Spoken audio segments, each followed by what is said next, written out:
Bonsoir à tous. Je suis très heureuse de vous accueillir ce soir dans cet auditorium du Palais des Beaux-Arts pour la 7e édition de Cinémonde, le festival international du film indépendant à Lille, et donc au nom de la ville de Lille et du maire Martine Aubry. Je voudrais commencer par saluer Monsieur Tilly, conseiller régional, et Catherine Cullen, adjointe à la culture à Lille. Bien sûr aussi, je salue tous les cinéastes, les acteurs, les journalistes qui sont déjà présents, les partenaires, ainsi bien sûr que l'équipe autour de Dominique Ollier et de l'association Chrysalide Diffusion qui permettent, grâce à leur enthousiasme, de faire vivre ce festival, qui ont réussi à conquérir un public qui est maintenant évidemment de plus en plus large et puis à le garder aussi fidèle depuis toutes ces années pour ce rendez-vous qui est devenu un événement important dans la vie culturelle à Lille. Comme chaque année, je crois qu'on peut souligner la présence d'invités de prestige qui seront présents pendant le festival ou à qui sera rendu hommage. On peut commencer par citer Patrick Bouchité qui a accepté cette année d'être le parrain de l'édition. Mais également on peut citer Vittorio De Seta à qui sera rendu hommage, ainsi qu'à une autre grande figure du cinéma mondial, Moussa Kemoto Diakité, doyen du cinéma guinéen. Ce festival permettra cette année encore, à travers des films de fiction, des documentaires, des films d'animation, de nous faire découvrir des films du monde entier. Mais c'est un festival qui nous permet aussi de réfléchir à des réalités politiques, économiques, sociales, culturelles de sociétés qui sont différentes des nôtres.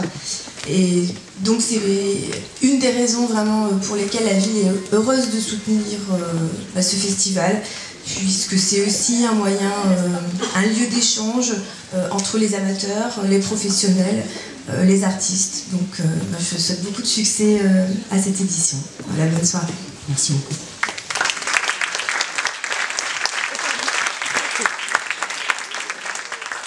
Bonsoir, donc je viens simplement apporter ici le signe du soutien de la région Nord-Pas-de-Calais à cette association Chrysalide qui est soutenue depuis de nombreuses années, depuis 6 ans je pense, et pour des raisons très simples qui sont que cette association promeut et diffuse des films du monde entier. Je pense qu'il y en a eu plus de 230 en 5 ans, et en marge des circuits de distribution, elle produit plus de 25 longs métrages ici, avec des films d'auteur. Chacun sait que dans le flot des films qui passent, le film d'auteur, c'est pas le mieux servi.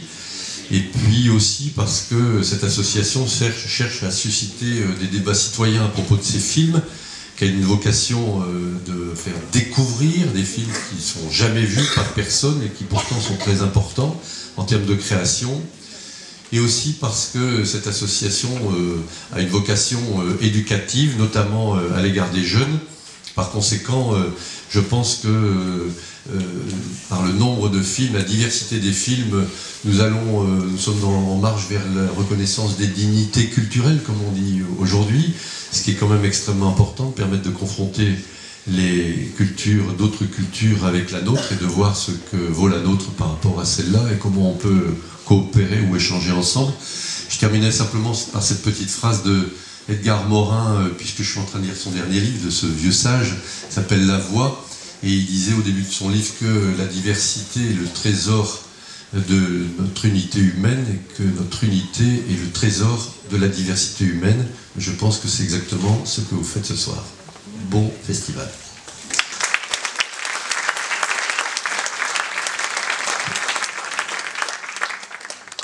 Bien, merci beaucoup.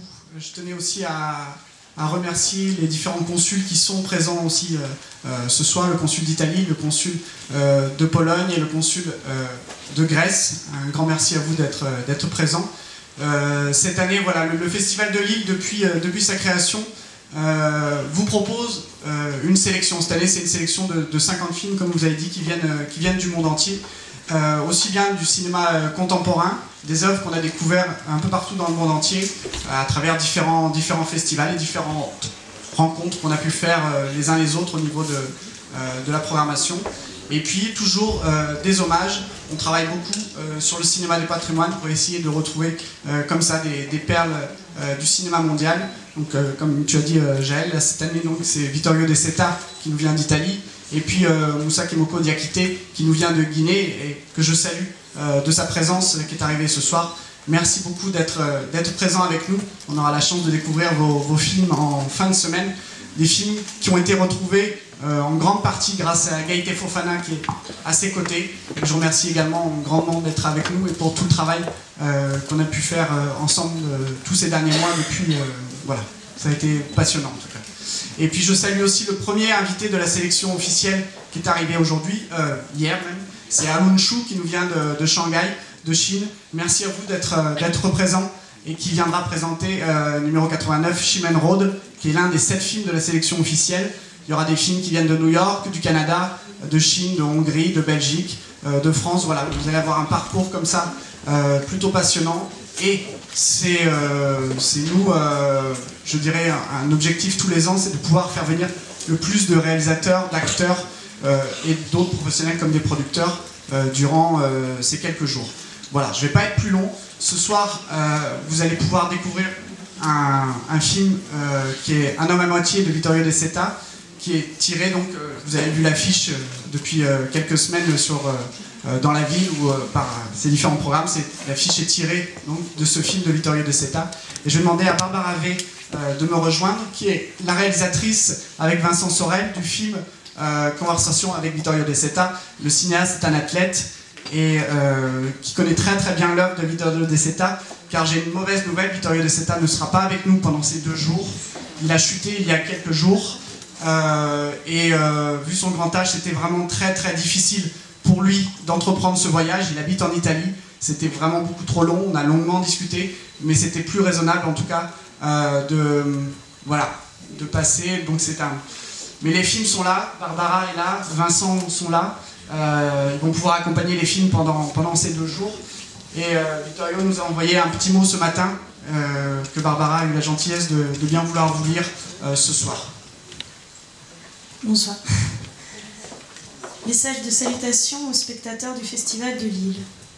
Je suis vraiment navrée de ne pas pouvoir participer à la rétrospective que le Festival de Lille a voulu me dédier, mais l'état de ma santé ne me permet pas d'entreprendre un long voyage. Permettez-moi de vous dire quelques mots sur ce film, Un homme à moitié, qui est sûrement l'œuvre la plus engagée que j'ai réalisée et qui a marqué ma vie. Pourquoi je l'ai réalisé ? Je chercherai à être très bref. Vous savez qu'il existe un monde physique, extérieur, qui est semblable pour tout le monde, tandis qu'il existe des milliers, des millions de mondes intérieurs, un pour chaque individu, fait d'imagination, de souvenirs, de rêves, de cauchemars. Chaque homme a le sien, le garde pour soi et n'en parle pas, même avec son frère, sa femme. Le monde intérieur est secret, vécu avec un sentiment de honte, de culpabilité, parce qu'il est composé de rêves interdits et de mauvaises pensées. Comme Jésus avait bien compris, le monde intérieur est la source de tous les maux. À cause de cela, nous le refusons comme une chose dangereuse. Je me rappelle très bien, après le succès de Banditi Orgozzolo, j'étais considérée comme un cinéaste engagé politiquement, sage, concret. Mais ce n'était pas vrai. Depuis des années, j'avais entrepris une analyse psychanalytique jungienne et je connaissais très bien ma confusion, ma fragilité intérieure. Je ne pouvais plus faire semblant que tout cela n'existait pas. Finalement, après de longs mois d'incertitude, je décidai de raconter ce que je connaissais bien, ma névrose, mon monde intérieur. J'étais sûre, convaincue, encore aujourd'hui, que parler de l'inconscient signifie dévoiler un mythe, briser un tabou, rendre accessible et surmontable un problème, un mystère, rendre compréhensible, avec l'introspection, une chose qu'on considère dangereuse. Plus de 40 ans sont passés, mais je crois que les termes d'interprétation de ce film ne sont pas changés. Je crois toujours qu'Un homme à moitié est un film nécessaire. Je vous souhaite une bonne vision. Vittorio De Seta.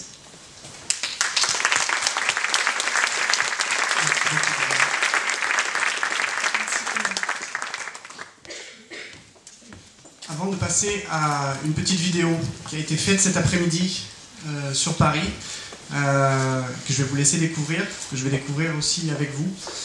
Je tenais à dire deux choses. Déjà, un très très grand merci à toute l'équipe du festival. L'ensemble du festival est bénévole, que ce soit l'équipe d'organisation qui compte près d'une quinzaine de personnes, ainsi que tous les autres bénévoles qui nous rejoignent pendant le festival. Je vous demanderai s'il vous plaît de les applaudir. C'est un travail énorme.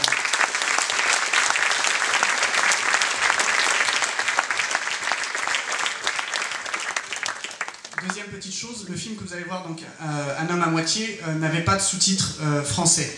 On a retrouvé une copie à la Cinémathèque de Bologne, qui a eu la gentillesse de nous prêter le film pour la projection, et on a pu organiser, donc, réaliser les sous-titres français du film en collaboration avec la Cinémathèque française, qui va présenter le film le 2 mai à Paris, suite au festival. On va leur envoyer la copie, et donc les sous-titres vont être réalisés en direct grâce à notre amie Maria Mossé qui va le réaliser durant toute la soirée. Et puis voilà, maintenant je vais vous laisser découvrir cette vidéo, et après, bonne projection, et on se retrouve après pour le cocktail. Bon festival à tous, et à tout bientôt. Merci.